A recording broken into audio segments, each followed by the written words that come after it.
Fala pessoal, neste vídeo vamos falar de case sensitive no JavaScript, tá? Então, ele é sensível, né? Se você digita maiúsculo, minúsculo, tá? Tá bom, vamos deixar essa tela aqui. Tá? Então, vamos lá. Então, vamos supor, eu vou criar uma variável, tá bom? Nome é igual teste de cases. Vou imprimir aqui. O nome, dois pontos, vírgula, nome. Salvei, tá? Então, olha só o que aconteceu. Ele pegou o valor dessa variável e colocou aqui, né? Então, ficou var nome é teste de case, tá? Mas aí, o que eu quero dizer com isso? Se eu colocar o nome dessa variável começando com maiúsculo, eu vou dar um salvar. Essa linha foi válida, a linha 20, mas a hora que ele for imprimir, ele tentou achar a variável nome, né? E aí ele falou, ó, nome não é definido. Por quê? Porque aqui foi definido com, né, maiúsculo e aqui tudo minúsculo. Então ele não achou isso aqui, tá?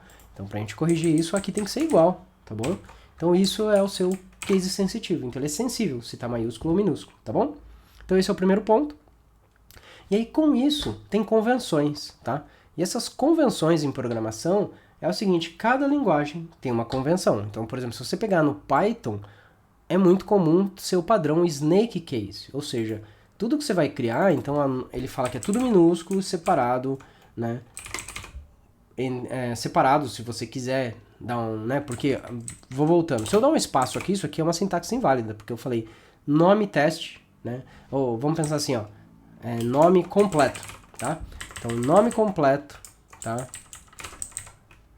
É José da Silva. Então isso aqui vai dar um erro de sintaxe, porque o nome, a hora que deu um espaço, o interpretador tentou entender que é outra expressão. O nome é uma coisa, completo é outra coisa. E aí ele não entendeu o que fazer aqui, tá? Então, pra gente falar que o nome completo, isso tudo é o nome da variável, eu tenho que usar, por exemplo, ou ponho tudo junto, nome completo, isso é válido, né? Vou dar um salvar aqui. E aí, é claro, eu tenho que colocar aqui também, né? Funciona. Ah, mas se eu quero deixar mais legível, então eu venho aqui e ponho, né? Tem linguagens que gostam de usar o snake case, tá?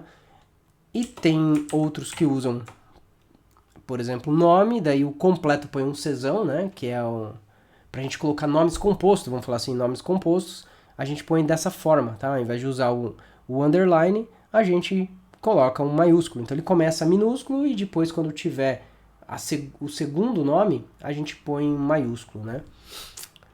Então isso é uma forma, e aí eu tenho outros padrões, né? Tem o Pascal Case, onde já começa, né? Então o que seria o Pascal Case nesse caso? Seria a gente começar com um N maiúsculo, então fica nome completo. E cada primeira letra é maiúsculo, tá? Aí tem o Kebab Case, né? Então o que seria o Kebab Case? Seria tudo minúsculo, nome completo, e aí a separação é o hífen, né? O sinal de menos. Só que olha só, o JavaScript não aceita isso, ele vai dar erro de sintaxe. A gente vê isso no CSS. No CSS a gente cria uma variável ou cria uma classe, nome de classe, a gente põe o hífen, ele funciona, né? E note que o JavaScript não aceita, tá? Então o kebab case não funciona no JavaScript para você colocar nome de variáveis, tá bom? E aí o que a gente já tinha visto, né? O camel case, tá bom? Então, o camel case eu começo minúsculo e depois eu coloco o que tiver depois como maiúsculo, tá? Então, o que a gente tem no JavaScript, tá? A gente tem que o camel case não funciona e o camel case, tá? Desculpa, o kebab case não funciona, tá? Inclusive aqui tá errado, né?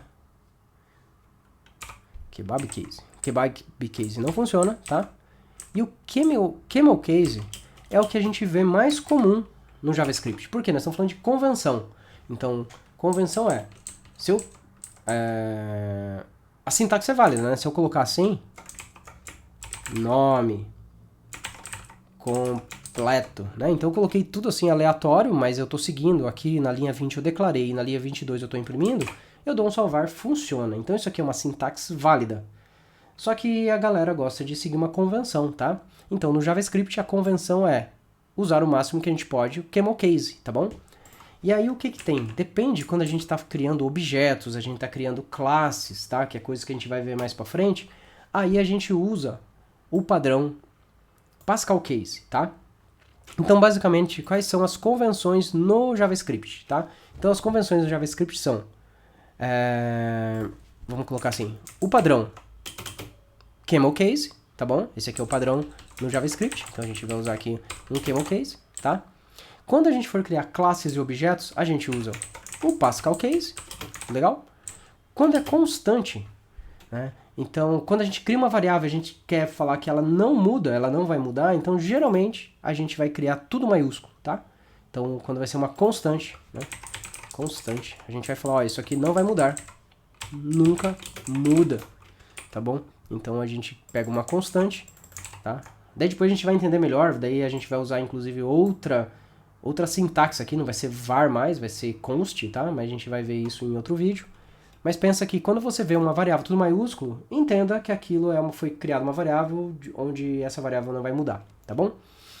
Então, por exemplo, eu vou criar uma moeda, vou criar uma variável chamada moeda. E aqui ela vai ser reais.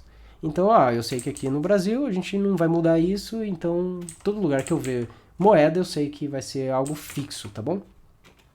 Então isso é constante. E aí tem uma outra convenção, é que às vezes eu quero criar algo privado, né? Eu quero criar aqui uma moeda, mas isso aqui é só dentro do meu escopo. A gente vai entender o que é escopo também. Então começou com underline, eu sei que é algo que eu não quero que quem vai acessar meu código veja ou precise se preocupar com esse valor aqui, tá bom?